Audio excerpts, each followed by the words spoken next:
CM Sukhu का एक और झूठ आया सबके सामने। वादा करने के बाद मुकर गए। हजारों घरों में ठंडी पड़ जाएगी चूल्हे की आग। आउटसोर्स कर्मियों में भारी रोष। 9 अगस्त को होगा प्रदेश व्यापी प्रदर्शन। क्या फिर घुटने टेकेगी सरकार?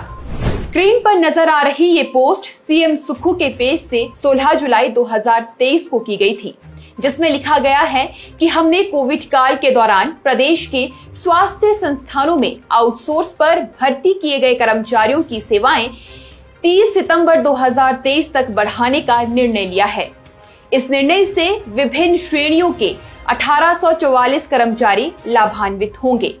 यकीनन हिमाचल प्रदेश के मुख्यमंत्री सुक्खू ने ये पोस्ट किसी के दबाव में आकर तो नहीं की होगी, लेकिन ये मैं पूरे यकीन से कह सकती हूं कि सीएम साहब ये पोस्ट करने के बाद इस पोस्ट में किए गए वादे को भूल ही गए। यानी हमारे सीएम साहब की कथनी और करनी में रात दिन का अंतर है। ये अल्फाज हमारे मुख से इसलिए निकल रहे हैं क्योंकि प्रदेश भर में कोविड काल के दौरान सेवाएं देने वाले कर्मचारियों को अस्पतालों से बिना किसी अल्टीमेटम के बाहर निकाला जा रहा है। एक और सीएम सुक्खू का फेसबुकिया फरमान तो दूसरी ओर 1800 कर्मचारियों की नौकरी का सवाल।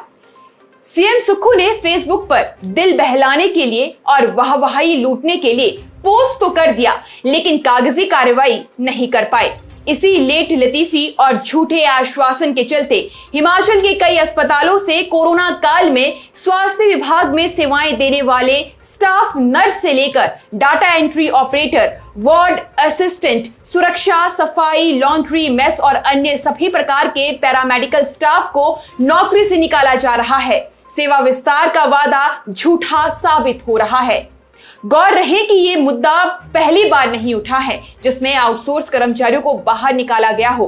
स्वास्थ्य विभाग के 1800 आउटसोर्स कर्मचारियों को नौकरी से बाहर करने से पहले जल शक्ति विभाग व अन्य विभाग के हजारों कर्मचारियों को नौकरी से बाहर निकाला जा चुका है।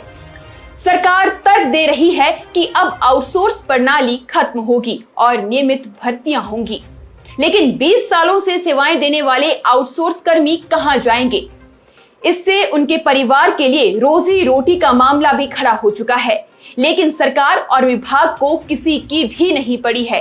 सीएम सुक्खू मौन है। वहीं कर्मचारियों ने पिछले कल शिमला में हुए राज्य स्तरीय अधिवेशन में फैसला लिया है कि वे अब 9 अगस्त को प्रदेश व्यापी प्रदर्शन करेंगे, जिसमें प्रदेश भर के सैकड़ों आउटसोर्स कर्मचारी भाग लेंगे और सीएम सुक्खू को उनके द्वारा किए गए वादे को भी याद दिलवाया जाएगा।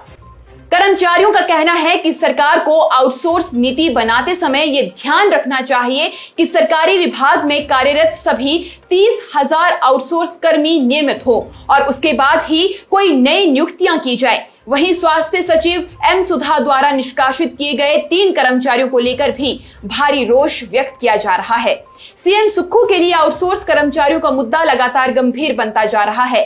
बीजेपी ने आउटसोर्स के मुद्दे को जहां रखा था, कांग्रेस सरकार ने भी उस मुद्दे को जस के तस ही रखना चाहा है। 9 तारीख को कर्मचारी सुक्खू सरकार को घेरने की तैयारी कर रहे हैं। अब देखना यह रहेगा कि आखिर सीएम सुक्खू इस मुद्दे पर क्या एक्शन लेते हैं, क्योंकि उन्होंने खुद की बोली हुई बात को तक नहीं रखा है। खैर, राजनेता तो बेवफा होते हैं, वादा करके भूल ही जाते हैं। चलिए अभी के लिए बस इतना ही। जल्द मुलाकात होगी। नमस्कार।